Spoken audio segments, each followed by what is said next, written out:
नीता गांव की सबसे झगड़ालू औरत थी। अरे कहाँ जा रही हो सवेरे सवेरे? अरे मुझे इस तरह टोका मत करो जी। सुबह सुबह राधा चाची के बगीचे के फूल तोड़ने का मज़ा ही कुछ और है। सुधर जाओ नीता, तुम्हारी ये झगड़ालू आदतें कभी कभार तुम्हारा बहुत बड़ा नुकसान करेगी। नुकसान की परवाह करे मेरे दुश्मन, मेरा तो हमेशा फ़ायदा ही होगा।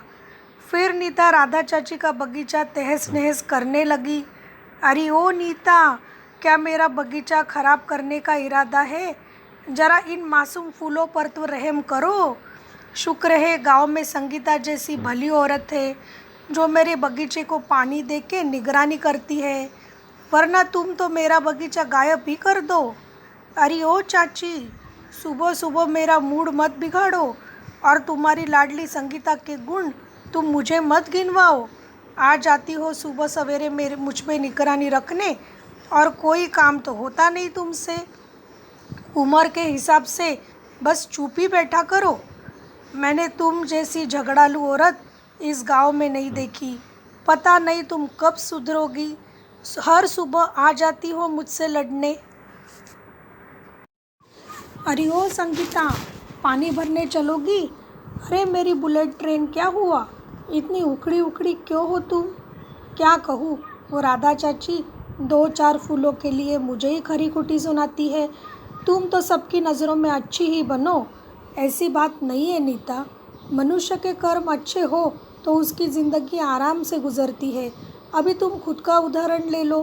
दिन भर सबके साथ झगड़ा करके तुम कहाँ खुश दिखती हो? हमेशा तुम्हारे चेहरे पे मायूसी होती है।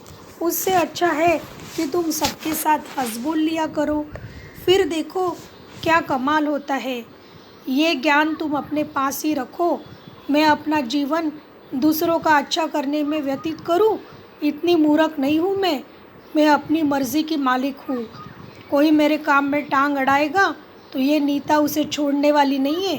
जीवन में प्रगति करनी है तो कड़वा बोलना और कड़वा व्यवहार करना सीखो। क्यों ना जल्दी जल्दी पानी भर के घर जाते हैं।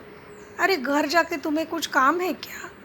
नहीं रे, मेरी सासू माँ के रहते मैं काम करूँ? ना रे बाबा। अरे नीता, उनकी उम्र हो गई है, वो कुछ कहती नहीं, इसका फ़ायदा उठाना कहाँ तक सही है? अरे तुम तो सबके आगे पीछे करके अपनी ज़िंदगी निकालो, मैं तो दूसरों से काम करवाना जानती हूँ। अरे सुनती हो, कोई मुझे एक घड़ा पानी भर के देगा क्या? क्यों, तुम्हारे हाथ नहीं है क्या? अरे बेटी, अभी तो मेरी उम्र हो चुकी है, हाथ से घड़ा छूट जाता है। ये लीजिए माँ जी पानी, और जब भी आवश्यकता हो बेझिझक कहिए, हम यहाँ रोज़ आते हैं। धन्यवाद बेटी। अरे माँ जी, आपके पास इतने तरह तरह के घड़े हैं? हाँ बेटी, ये सब भाग्य के घड़े हैं। मुझे क्या आप सोने का घड़ा दे सकती है? ज़रूर बेटा, जब तुम्हारे पास घड़ा नहीं रहेगा तब मैं दूंगी। क्या करूं मुझे तो हर हाल में सोने का घड़ा चाहिए। मेरे पति तो एक एक पाई जोड़ते रहते हैं, कभी इस गांव से बाहर तक नहीं गई। सोने का घड़ा पिघला के मैं तो गहने बनवाऊंगी। फिर देखती हूँ वो सेठानी की बच्ची कैसे मुझे उसके घर के फंक्शन में नहीं बुलाती। अरे संगीता जल्दी करो। अरे ये क्या नीता, तुमने दोनों घड़े फोड़ दिए। अब हम लोग घर में पानी कैसे लेके जाएंगे? फिर दोबारा यहाँ कौन आएगा? अरे चल ना, बुढ़िया के घर पे बहुत सारे घड़े हैं। अरे माँ जी, हमारे घड़े फूट गए, क्या आप मुझे सोने का घड़ा दे सकती हो? ठीक है बेटी, ले जाओ। और तुम संगीता? माँ जी, मुझे तो बस पानी भरने के लिए मिट्टी का ही घड़ा चाहिए। धन्यवाद माँ जी। मूर्ख औरत, ऐसे कौन सोने का घड़ा किसी को देता है, सिर्फ पानी भरने के बदले? आज ही मैं सोनार के पास जाती हूँ। अमीर बनने के बाद मैं इन गाँव वालों की ऐसी खबर लूँगी, सब मुझे झगड़ालू कहते हैं। अरे अपने हक के लिए झगड़ा भी न करूँ? नहीं तो मूर्ख संगीता, उसकी सोच ही छोटी है। छोड़ो, मुझे क्या, मुझे देख के कल जल भून जाएगी। ज़रा देखूँ तो इस घड़े की गहराई। अरे ये क्या, इतनी सारी मधुमक्खियाँ कहाँ से आ गई? बाप रे, ये तो मेरा खून ही पी रही है। माँ जी, मुझे बचाइए। हा हा हा, मूर्ख औरत, आज तक तूने कितने लोगों को परेशान किया है, ज़रा गिनती कर। अब यही तुम्हारा भाग्य है।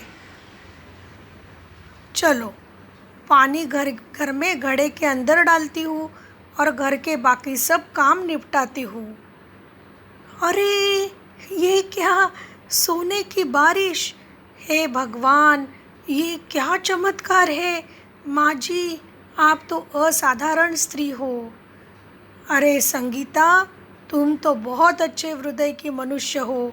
तुमने इस सोने के जैसे सबके जीवन में प्यार की वर्षा की। ये तो तुम्हारा ही भाग्य है बेटा। देखो भाग्य का खेल, रंक राजा बन सकता है और राजा कभी भी फकीर बन सकता है।